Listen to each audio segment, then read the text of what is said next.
What's going on, guys? My name is Tommy. Welcome back to the channel, and welcome back to the next episode of your Pathfinder 2nd Edition preview content. Friday's blog, Hail the Gauntlet, is all over the place. We've got fighter stuff, we've got cleric stuff, we've got rogue stuff, we've got paladin stuff, we've got familiar stuff, and we've got a really powerful magic item.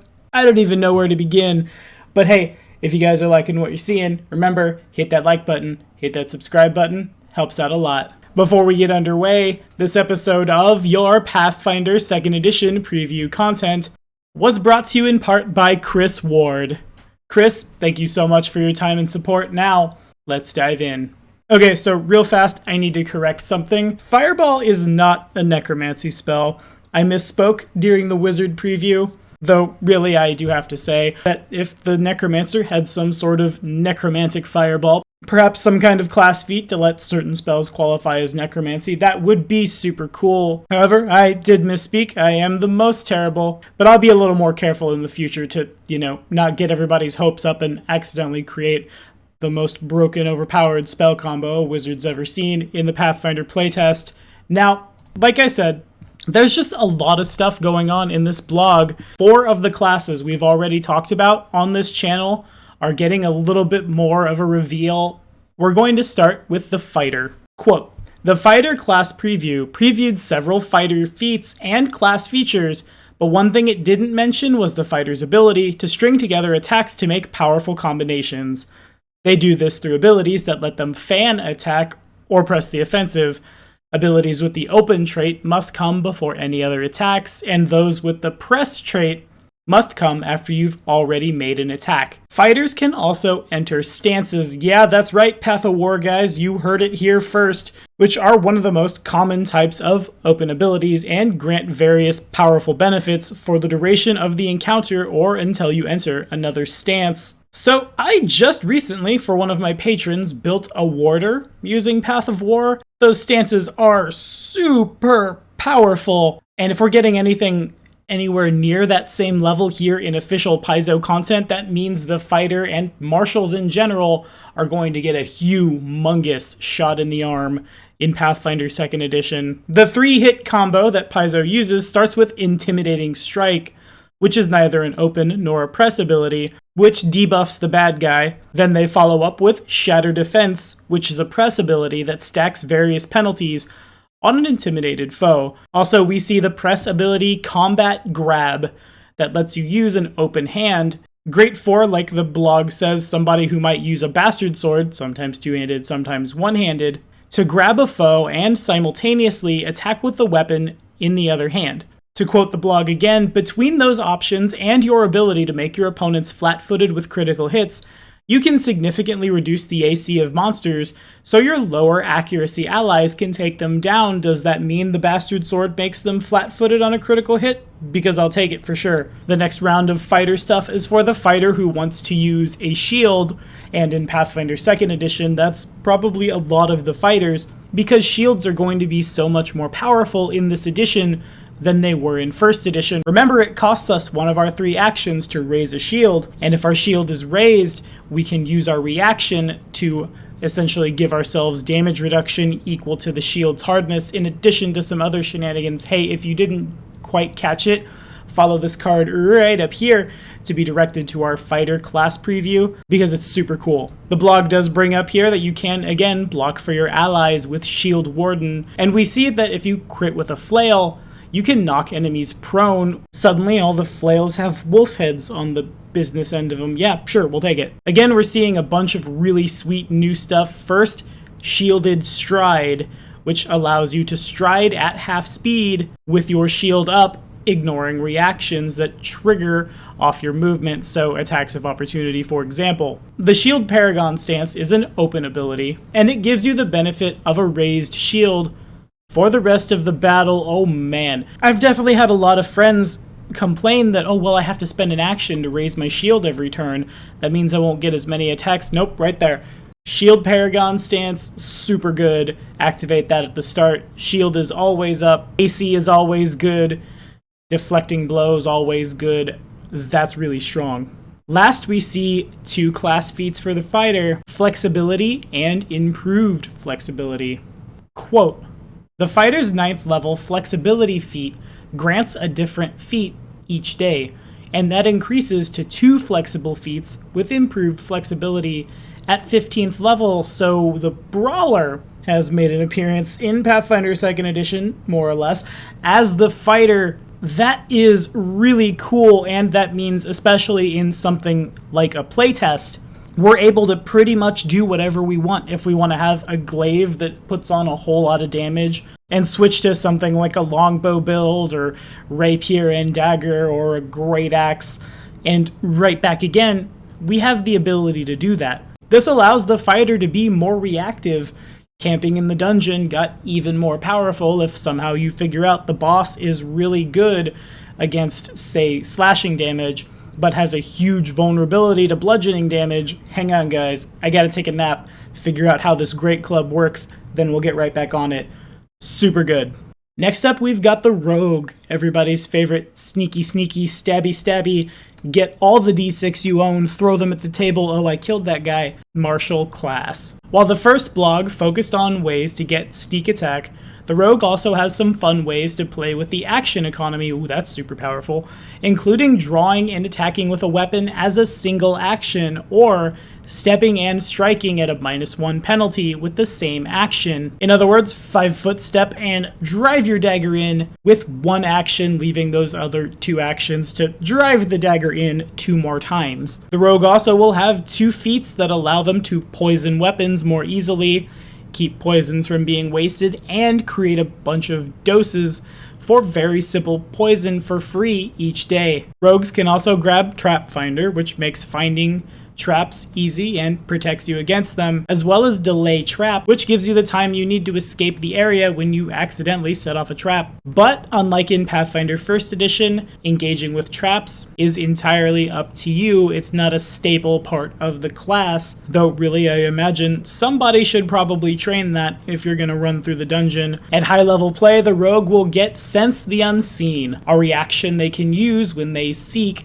that lets them automatically learn the location of unseen creatures in the area no matter how well they were hidden, not unlike Scent, not unlike Tremor Sense from Pathfinder 1st Edition. Cloud Step will allow them to step so lightly that they are essentially weightless when striding, allowing them to walk over water or air and avoid pressure plates until they finish moving. Perfect Distraction will let them use smoke and mirrors, decoys, things like that to make it seem like they are somewhere they aren't, perfect for leaving a decoy right after they hide. And if they have Legendary Deception, they can gain Reactive Distraction and use the decoy as a reaction to avoid an enemy's attack or other abilities, so like Substitute in Pokemon. The next thing we're looking at is called Trickster's Ace, which lets you use magic item resonance and stolen magical energy to set up contingency each day, not unlike the spell. And lastly, Hidden Paragon lets you go completely invisible, even beyond the sight of true seeing, see invisibility, and it makes you impossible to outline with even glitter dust, fairy fire, or stuff like that. Wow. Did anybody ever play an arcane trickster in Pathfinder 1st Edition? Because that's kind of what this feels like here. Maybe not necessarily sneak attacking with fireballs, or using Mage Hand to pick a lock, but the Rogue is becoming kind of a magical class in and of itself, and it can abuse the action economy. Yeah, sure, sign me up. Alright, next up is the Cleric, and we're seeing some domains, specifically domains of the Mox Gauntlet. Of course, now we might hear that and think, oh, the Mox Gauntlet, is that some strange kind of god thing that will appear in Pathfinder 2nd Edition? Not quite. Paizo sent a team to the Gauntlet Charity Tournament. It's based in Seattle, and each team receives perks and bonuses based on how much money they raise for the tournament. It appears that the money donated does directly correspond to what was revealed in this blog today. I gotta say, that's pretty cool, and it supports a good cause. It's a win-win. Thumbs up, Paizo. So, the Cleric domains that will be covered today are Might, Wealth, Families, and Secrecy. First up, the Family domain has the basic power, Soothing Words, which dispels emotion effects on a target. Aw, look at that. The adventurers are becoming a family. Warms your heart. Next up, Might, the basic power, Athletic Exploit, lets you ignore your armor's check penalty and movement speed reduction when you really need to, and Enduring Might, a reaction, lets you reduce damage based on your strength modifier and cleric level. The secrecy domain gets something called Forced Quiet, which limits the target's voice to a hoarse whisper. Even a successful save against Forced Quiet still affects the target for a round. Though on a critical failure it might last as long as 10 minutes, Hail Norgriber. The advanced domain power, Safeguard Secret, has a 1-minute casting time, but grants you and all willing allies in range an enormous conditional bonus to skill checks, almost always deception, to conceal a specific secret you pick, and to saving throws against spells that seek to ferret out that specific secret. The benefit lasts indefinitely until you use the spell again. Again, yeah, by all means, Hail Norgriber. Last up, we have Wealth. The basic power, Acquisitive's Fortune, allows the target to re-roll any critical failure on their check to perform a trade in the next 24 hours. So yeah, no appraise check. Perform is capitalized in the blog. Whether that is definitively tied to a skill somewhere, or if that's just an action that happens in downtime, we'll have to wait and see. But hey, what RPG player or character doesn't like more gold, right? The advanced power, Money Talks, allows you to substitute coin currency for any sort of cost with a value measured in monetary value. The blog says if you need a vase worth 100 GP, you could just use 100 GP. But the first thing that comes to my mind is something like a diamond for resurrection or onyx for animate dead. All those weird spell components that you might not necessarily have when you're out in the field, Wealth Domain has you covered. Next up is the Paladin. When we spoke about the Paladin, we saw that the Righteous Ally, which replaces Divine Bond, can affect either our weapon, our shield, or our mount, and of course you can take Second Ally to grant another.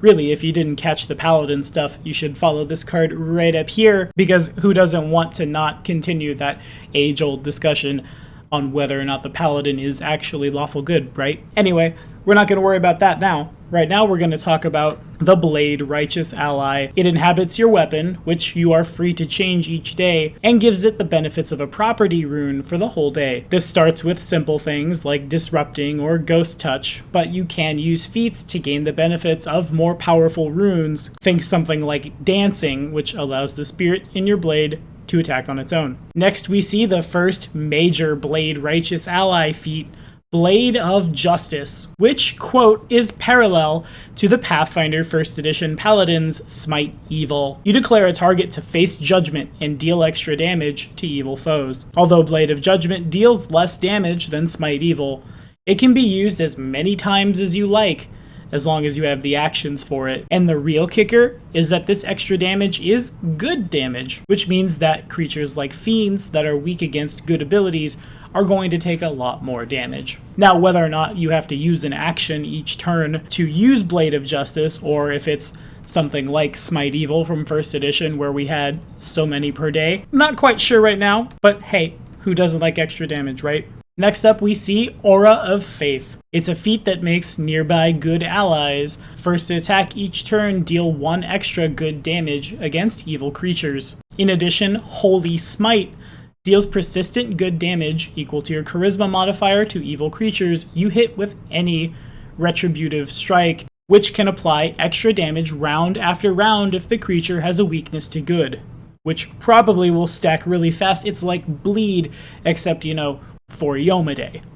Next, we have Instrument of Zeal. It's the last in a series of badass offensive abilities, Paizo, language, for the Blade Righteous Ally. When you score a critical hit with your weapon, either with a retributive strike or against your Blade of Justice target, you gain an additional die of damage, and the target is slowed 1 on its next turn, which can put it in a really tight spot. Yeah, let's pluck some actions off the bad guys and do more damage. Super powerful. 2 more auras for the Paladins. Aura of Justice is a class feature all Paladins get that allows you to take a penalty to any retributive strike in order to allow all allies within 10 feet and in reach of the monster to make retributive strikes on their own. Ooh, that's real good. I really like that. If we take Aura of Vengeance, we can remove the extra penalty when you use Aura of Justice. So essentially the Paladin is the strike leader for all the melee guys. He activates this and everybody gets an attack when retributive strike would trigger. Super powerful. I might have to roll up a Paladin or be sure one of my friends rolls up a Paladin in 2nd edition, because really I'm going with an Elf Barbarian first, but I guess he can't be Chaotic Evil now. Bummer. Alrighty, quick break from all the random stuff we've seen. Now we see a magic item, the Gauntlet. It's item level 18, it is invested, so you spend a point of resonance. It costs 24,000 gold. Its bulk is L for light. It fills up your glove spots and has 2 operate activations to activate. And now for my GM voice. This mighty adamantine gauntlet was forged by the legendary artisans of Mox from the Card Kingdom, and is inscribed with hidden runes of great power. The gauntlet boosts your might and enhances your strategy to a razor's edge. You gain a +5 item bonus to athletics checks and warfare lore checks. When you invest the gauntlet, you either increase your strength score by 2 or increase it to 18, whichever would give you a higher score. Looking at you, skinny little rogue over there with 10 strength and no muscle mass, the gauntlet is for you. While wearing the gauntlet, you gain a +2 conditional bonus to damage rolls on unarmed attacks against minotaurs. Good. Minotaurs are all over the place. It's very important that we have a conditional bonus against them. Thank you, Paizo. When you activate the gauntlet, you slam the ground, creating the same effects as an 8th level earthquake. While you have invested the gauntlet, remember, that means while you have spent 1 point of resonance into your gauntlet, if anyone offers you a challenge for the gauntlet, and the challenge is fair, you must accept that challenge, though you can finish any life-threatening or time-critical task before doing so. Once someone has won the gauntlet from you in a challenge, you must wait 1 year before you can challenge them again to regain the gauntlet. If the gauntlet is stolen, sold, traded, looted from a corpse, or obtained in any way other than being won in a fair challenge, it vanishes instead, perhaps returning to the vaults of Mox. And there we see a magic item in Pathfinder 2nd edition. Now, let's take this thing home and let's talk about familiars. So, me and the guys over at the Inn of Planar Crossroads, we have this thing we do called Around the Hearth, where we talk about random tabletop stuff. Sometimes we interview people, sometimes we spend a whole lot of time talking about our favorite monsters by CR from beginning to end. But lately we've been talking about Pathfinder 2nd edition, and while I am okay with the familiar being a feat, because not everybody wants to track a little furry thing running around when they're playing Pathfinder, a lot of those guys thought that the familiar was and is iconic to the wizard class. In Pathfinder 2nd edition, wizards can take a feat to gain a familiar, even if they also have that arcane bond, but in addition, an alchemist can gain an alchemically created familiar, and a druid can gain a Leshy familiar. In addition, there is a gnome ancestry feat to gain a familiar, regardless of your class. Okay, I've dragged gnomes a lot, but I really like familiars. I like having that second little thing running around the battlefield, especially if it's something like a mauler that my gnome can ride into combat on, because that's hilarious. It's super good, and now gnomes can get it if they play barbarians. Oh, I'm tempted to play a gnome now. Okay, we gotta soldier on. Gotta finish this blog out. Quote, in the playtest's familiar system, you get to pick from a variety of powers that either allow the familiar to gain special abilities, like flight or speech, or that grant special benefits to you, including extra spells, and delivering your touch spells at a distance. You can normally swap these powers out each day as part of your daily preparations, which allow you some flexibility for your familiar, though a familiar that would naturally have any of these special abilities always has that ability locked in. So if you need your rabbit to be able to swim for the next day's adventure, you can do that. Or you can grant your Leshy wings of flower blossoms. That's adorable. For the playtest, we started with around 10 different powers, but I imagine the list will expand over time and we might create feats for familiar-friendly characters to gain more powers than usual, or to unlock particularly strong powers. You know what this feels like to me? This kind of feels like a summoner and its Eidolon. Call this thing from the void and then have a certain amount of things you can put on that thing to make it do different things, like perhaps have a really buffed climb check, or be really strong, or have wings, or frightful presence, you name it. It's kind of the same idea, just it refreshes at rest. When I'm hanging around town, it might be super awesome for my rabbit to be able to talk, or to do something like provide guidance, or something like that, maybe even just fly around the tavern for parlor tricks, but in combat, I might really need the little guy to hop on up to the goblin, put his little rabbit nose on the goblin, and then the goblin detonates as all my magic goes into him. Now I can swap that out as needed. Super cool. In addition, one last quote, your familiar uses your full saving throw modifiers and AC. That's really powerful, with a set of 4 HP per level. Familiars are adept at perception, acrobatics, and stealth, counting as trained characters of your level, and adding your spellcasting key ability modifier. This is charisma for you gnomes out there. For other skills, they have the modifier of an untrained character of your level. And now I also have to say I'm super stoked for the druid, because it seems like the druid is going to be a lot more mutable. Maybe the druid doesn't necessarily, though I would love it, have to have that animal companion, and maybe I can just grab a feat to grab the animal companion and a feat later for a familiar, have that whole menagerie. I love it. Also, the familiar is using your saves, not unlike in first edition, but now your armor class. No longer do we have to buy a little tiny suit of chainmail to put on our rabbits and cats and ravens and things to make sure they don't die. Also, it's not half your hit points per level anymore. Now it's 4. That's still not a whole lot. And all of the 3.x wizards and sorcerers with a D4 hit dice can attest to that. But that might be more than half the wizard's hit points at a given level. So I can definitely dig it, but that was a whole lot of information. What do you guys think about this? Of all the classes we just talked about, the fighter, the cleric, the rogue, and the paladin, which one is your favorite, and will you be trying to slap a familiar in? Pretty much whatever you want to build. Is the gnome looking good for you? Like it kind of is for me, a little more in Pathfinder 2nd edition. Because if so, hey, you can come play a gnome right here if you follow this card and enter our Doomsday Dawn giveaway. That's right, 6 lucky subscribers will be running through the Doomsday Dawn adventure, the first ever published bit of content for Pathfinder 2nd edition. The giveaway ends on the 2nd of July. Patronage at any tier grants you a second entry. And hey, if we can raise patronage up by about $100, I'll take a second group through. As always, thank you guys so much for watching.